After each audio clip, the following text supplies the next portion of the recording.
Fala galera, tudo bem com vocês? Espero que sim.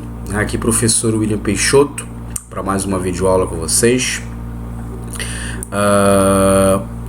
Vamos lá, a gente está dando continuidade à Conjuração Mineira, não é isso? Nossa segunda aula. E lembrando a vocês que a partir de agora nossas aulas serão na segunda-feira, né? Sempre, somente esse horário, né? Devido a essa mudança aí de horário, beleza, gente? Espero que o vídeo esteja ok, porque parece que tá dando um lag aqui, mas vamos lá, espero que esteja tudo certo. Bom, vamos para a aula Conjuração Mineira, certo? Aula 2, vamos entender o desfecho e a figura de Tiradentes nessa revolta, tá? Bom, Tiradentes, né, considerado historicamente o líder dessa revolução da Conjuração Mineira, né?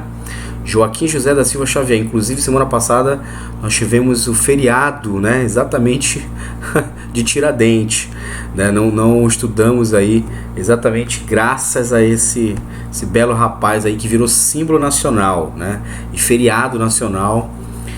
E a gente vai entender por que ele vira esse símbolo nacional exatamente na aula de hoje, né? Vamos lá. Ele nasce, né, em São José del Rei, atual cidade mineira de Tiradentes, que ganha seu nome, é na região ali das Minas Gerais, de todo esse processo de desenvolvimento histórico ali da extração do ouro, né, da produção aurífera na colônia portuguesa, no Brasil. Esse cara tinha a característica de ser um excelente comunicador, um ótimo orador, né, tinha uma grande capacidade de organização e liderança. Então ele foi escolhido, meio que escolhido ali como um representante simbólico dessa tentativa de separação, né, da coroa portuguesa por parte dos produtores, dos donos de barranco, dos ricos mineradores, tá? O que acontece? Do dia do movimento, né, a data que estava certa para ocorrer essa revolta, né, que era exatamente em janeiro de 789, eles escolheram o dia porque simbolicamente seria o dia que ia ser cobrada a derrama. Lembra da derrama? Que é importante vocês entenderem, né? Porque a gente estuda todo aquele processo lá atrás. A derrama era exatamente a cobrança anual do imposto atrasado do R$5, né? Quem não pagava o R$5 durante o ano tinha a visita indesejável, né, e desagradável pra caramba dos soldados da coroa portuguesa para te tomar tudo de valor que tu tem ali, né, fazer uma devassa na tua casa, pegar as joias da tua mulher e tudo mais, dos teus filhos, tudo que tivesse de valor para poder pagar o valor atrasado da derrama. Isso é chamada derrama. Então eles marcaram esse dia exatamente com esse intuito, né, de mostrar que era assim uma revolta, sobretudo do cunho da perspectiva fiscal, né, da grande cobrança de impostos e a diminuição da extração do ouro, tá? O que acontece? Existia como a gente entendeu na aula passada, a liderança desse movimento, que eram sobretudo elites, né? Eram burgueses, né? Alguns donos de barranco, a maioria deles eram mineradores, né? Ricos mineradores, donos de escravos e tudo mais. Só que a boa parcela da classe média ali da sociedade mineira, né, profissionais liberais como professores, advogados, médicos, dentistas, eles também tinham acesso aos ideais iluministas. Então aquilo vai influenciar e eles vão dar apoio para essas elites, né? O que acontece, galera? A Inconfidência Mineira é uma revolta que na verdade nunca chegou a ocorrer, né? Pois no dia que estava marcado para ocorrer, esses caras eles vão ser presos, né? A coroa portuguesa vai debelar essa organização. Por quê? Quero que tu atente para uma razão principal aqui, tá bom? Olha só, esse maluco aqui, ó, Joaquim Silvério dos Reis, perdão, não vai te confundir com o Tiradentes, que é o Joaquim José. O Joaquim Silvério, ele é o traidor, ele denuncia esse movimento para a coroa portuguesa, né?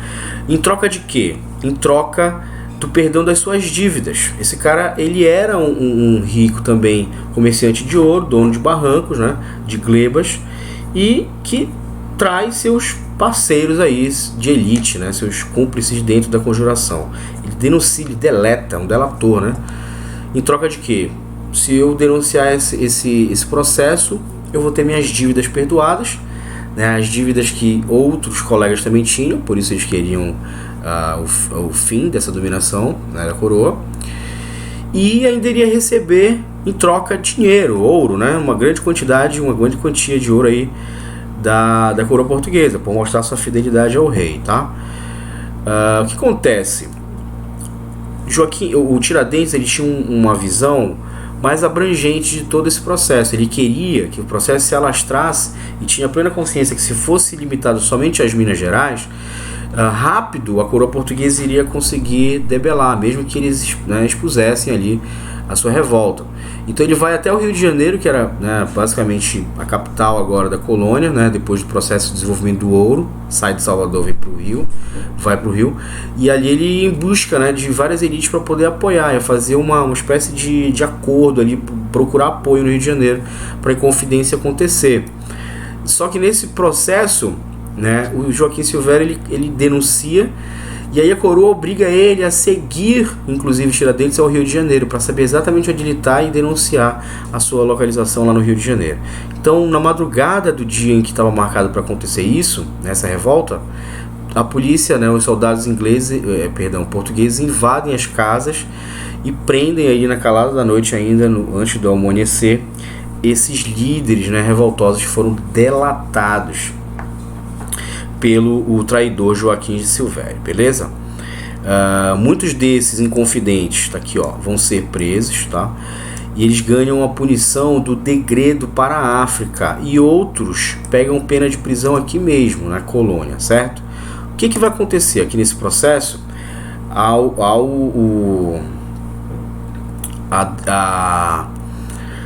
ação da coroa, né, impedindo que ocorra, aí que tem uma charge.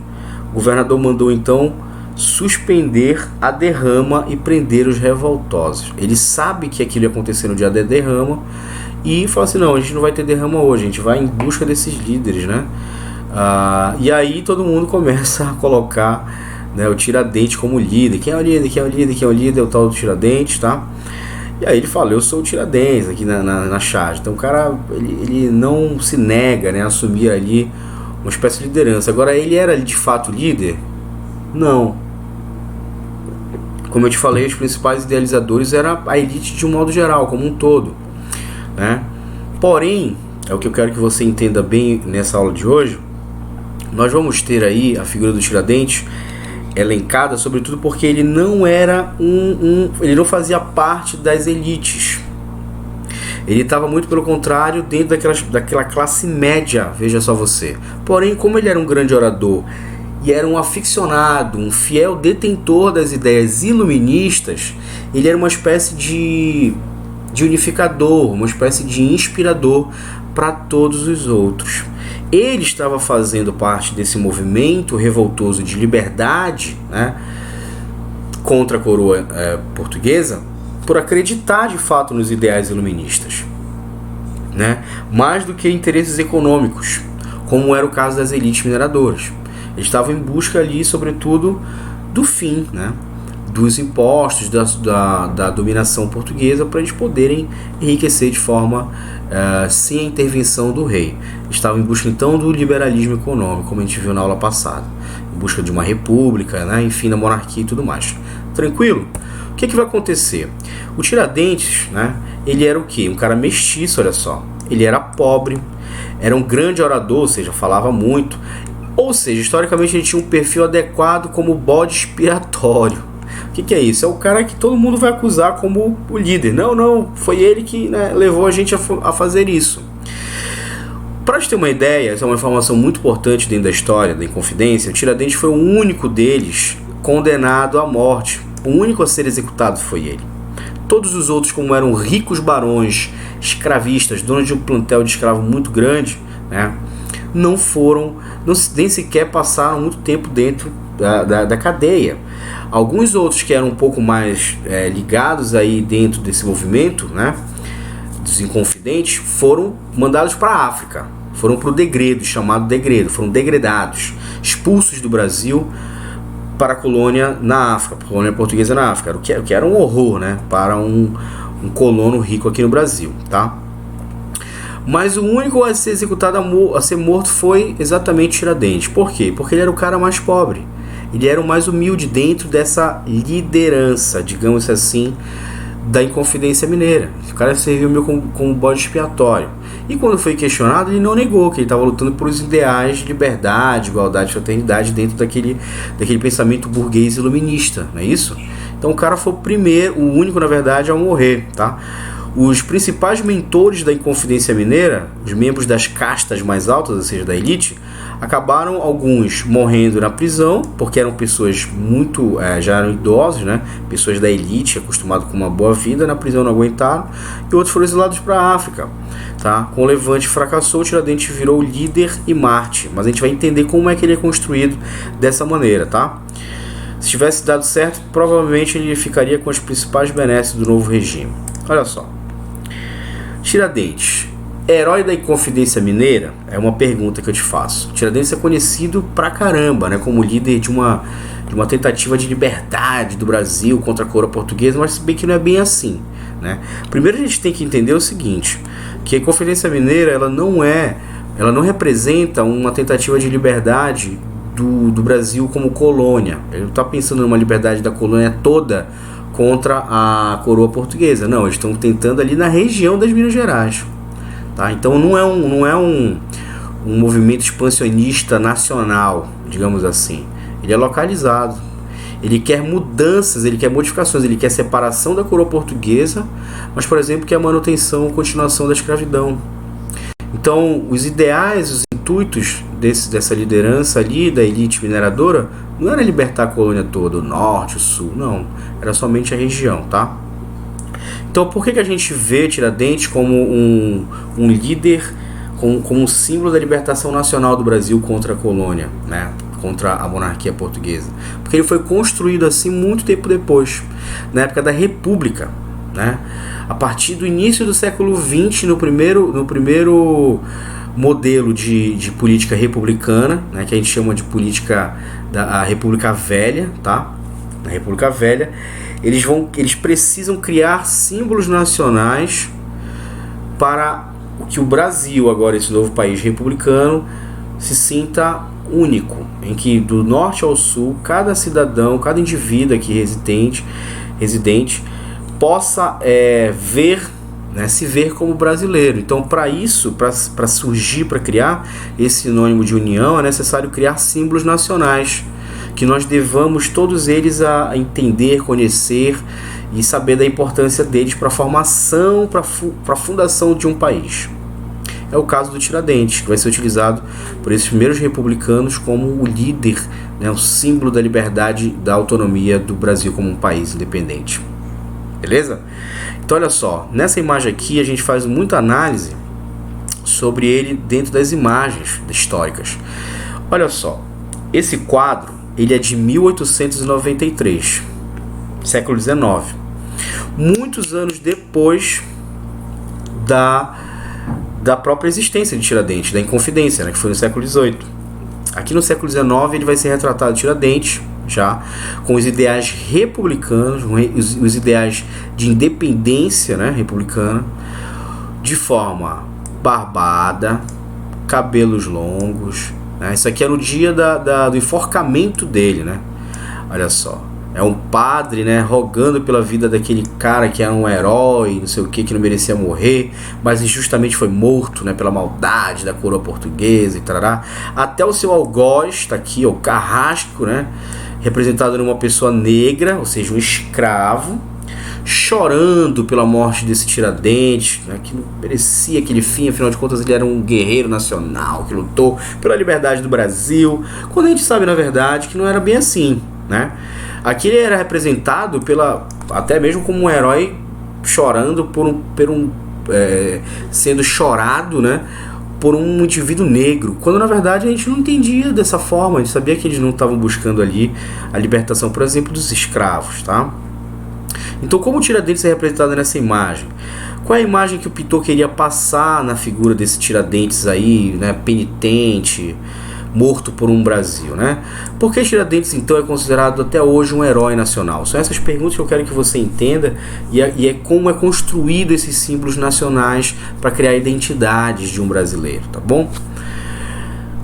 Primeiro, a barba, né, e esse cabelão aí comprido, ele não é verdade, porque a gente não tem uma representação, a gente não tem uma foto, uma pintura da época de Tiradentes, justamente porque ele era o quê? Dentista, gente. Ele era da classe média, então ele não tinha tanto poder aquisitivo assim para mandar pintar um quadro, por exemplo, para ter na sua casa, um quadro dele, da sua família. Não tinha, né?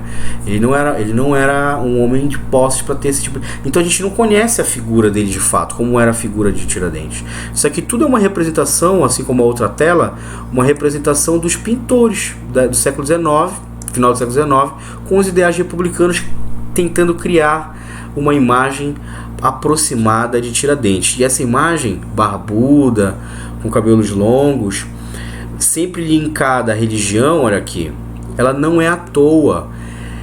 Com quem se parece essa imagem? Vamos ver se você adivinha.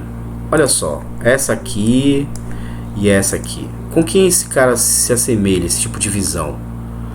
Com Cristo, né? Com Jesus Cristo. Não à toa. Eles queriam criar essa aproximação da imagem de Tiradentes praticamente como uma espécie de santo, alguém que devia ser, né, canonizado, santificado, por ter dado a sua vida em prol da liberdade dessa colônia. Beleza? Aqui nessa imagem eu trouxe para te entender melhor, né, uma tela também do período ali do século XIX, tá? Final do século XIX, que é o esquartejamento de Tiradentes pintado por Pedro Américo. É uma tela muito famosa, tá? Esquartejamento. Por quê? Porque ele foi enforcado e depois seu corpo foi esquartejado, ou seja, separado, e parte, perna, braço, dorso, cabeça vão ser colocados em várias vilas, né, ali da região das Minas Gerais para servir como exemplo. Ele vai virar um mártir, então. Olha, quem quiser tentar de novo se levantar contra a coroa, tá aí o seu fim. Então é um caráter pedagógico que a coroa faz ali com o corpo de Tiradentes. Isso foi fato, tá? Agora a representação dele, ó, próximo da cruz, uma visão basicamente cristã, né, desse Tiradentes, uma representação, era no intuito exatamente de construir esse ideal aí de herói nacional, tá? Tranquilo, galera? Aqui, ó, nós temos uma série de interpretações que podem ser feitas desse quadro, ó. Desconhece a aparência de Tiradentes quando foi enforcado. Ele tinha o cabelo e barba raspados, ou seja, porque ele era um prisioneiro. Mas aqui ele foi representado exatamente ao contrário, com cabelo barbão e cabelo comprido, né? Como se fosse Cristo, né? Mas na pintura ele aparece com cabelos e barba longa, na cor ruiva, características que o assemelham às representações de Jesus Cristo da época, inclusive com uma tela do próprio Pedro Américo, chamado Cristo Morto, de 1901, né? Isso reforça a ideia de Tiradentes como herói martirizado. Assim como Cristo deu a sua vida para salvar os pecadores, nessa tentativa de construção de uma imagem nacional do novo país que se forma na República, Pedro Américo representa Tiradentes como alguém que deu a sua vida pela liberdade do país, coisa que é construída, pois historicamente eles sabem que não era bem assim, que nem de fato eles queriam libertar o país inteiro. Beleza, galera? Então, em tempos de formação, né, de um feriado nacional, a gente vai entendendo aqui, né, que como é que se criam esses líderes, esses símbolos nacionais aí, dentro de uma história construída, beleza? Com interesses e intuitos necessários para cada período histórico, certo? A gente fica por aqui para a aula de hoje. Espero que você tenha compreendido, feito suas anotações aí e beijos. Até a próxima aula. Vamos lá.